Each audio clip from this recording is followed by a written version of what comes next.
وَأَنزَلَ، اب یہاں سے اگلی جو 3 آیات ہیں، ان 3 آیات میں غزوہ بنو قریظہ بیان ہو رہا ہے۔ غزوہ بنو قریظہ کیا ہے؟ قریش تو بھاگ گئے، عرب کے سارے قبائل بھاگ گئے، حضور علیہ الصلوۃ والسلام تشریف لائے گھر، اسلحہ اتارا، چلیں اب تھوڑا سا پرسکون ہو جائیں۔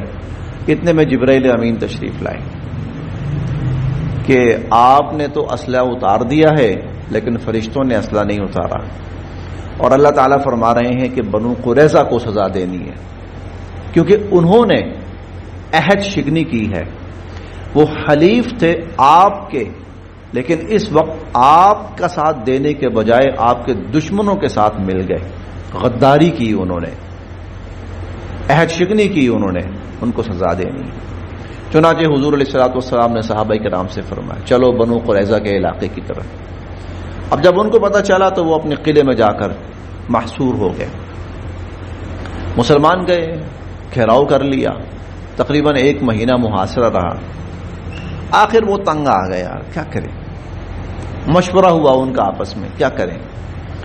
تو مشورہ 3 رائے سامنے آئی۔ ایک رائے تو یہ سامنے آئی کہ ہفتے والے دن ہمارے لیے لڑائی منع ہے، ہم نہیں لڑتے۔ تو مسلمانوں کے ذہنوں میں یہ ہوگا کہ ہفتے والے دن تو یہ نہیں لڑیں گے، تو جب مسلمان غفلت میں ہوں ہم باہر نکل کے حملہ کر دیں، شاید یہ ایک صورت ایسی ہے کہ جس میں ہم بچ جائیں اور ہم مسلمانوں کا نقصان کر دیں۔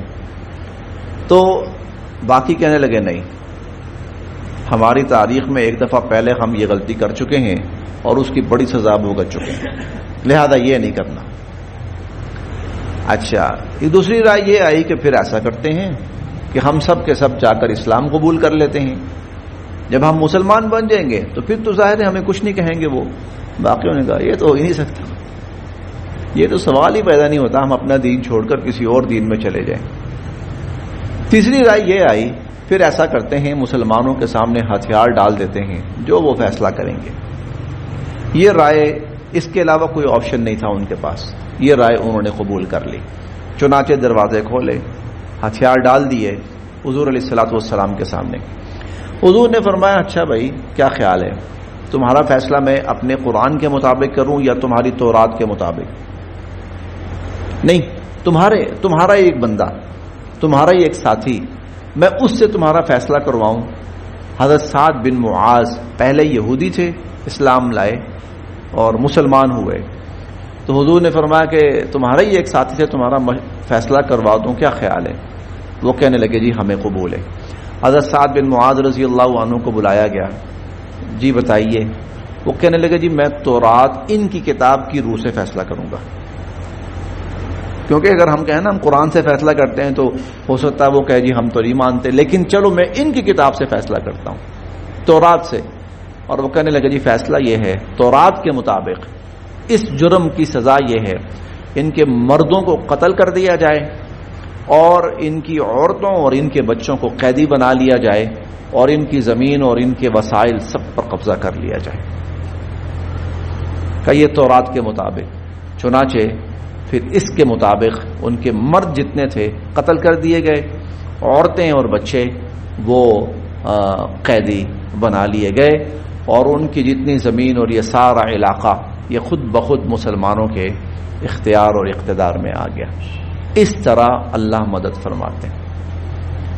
ایک بڑا دشمن تھا یہ قریظہ، بنو قریظہ، مختلف مواقع پر 3 بڑے قبیلے تھے یہود کے نا، مدینہ منورہ اور قرب و جوار کے اندر۔ بنو عطفان تھا ایک، اور ایک قبیلہ بنو قریظہ تھا، اور ایک قبیلہ بنو نذیر تھا۔ اس طرح اللہ تعالیٰ نے مختلف مواقع پر ان تینوں کا مسلمانوں کے ہاتھوں خاتمہ کروایا۔ اب ہم آیات پڑھیں گے نا تو مفہوم واضح ہو جائے گا۔ وَأَنزَلَ، اور اتارا، اللہ تعالیٰ نے اتارا، الذین، ان لوگوں کو، ظاہروہم، جنہوں نے مشرکین کی مدد کی تھی، من اہل الکتاب، اور یہ اہل کتاب میں سے تھے، اہل کتاب میں سے جنہوں نے یہود مشرکین کی مدد کی تھی، ان کو اللہ نے اتارا۔ کہاں سے؟ من صیاصیہم، ان کے قلعوں میں سے، ان کے قلعوں سے اللہ نے ان کو اتارا، وقذف، اور اللہ نے ڈال دیا، فی قلوبہم، ان کے دلوں میں، الرعب، رعب، اللہ نے ان کے دلوں میں رعب ڈال دیا، دہشت ڈال دی، فریقاً، ایک جماعت کو، تقتلون، تم قتل کرنے لگے یعنی مرد، وتأسرون، اور قید کرنے لگے، فریقا، ایک جماعت کو یعنی عورتوں اور بچوں کو، مرد قتل کر دیے گئے، عورتیں اور بچے قیدی بنا لیے گئے۔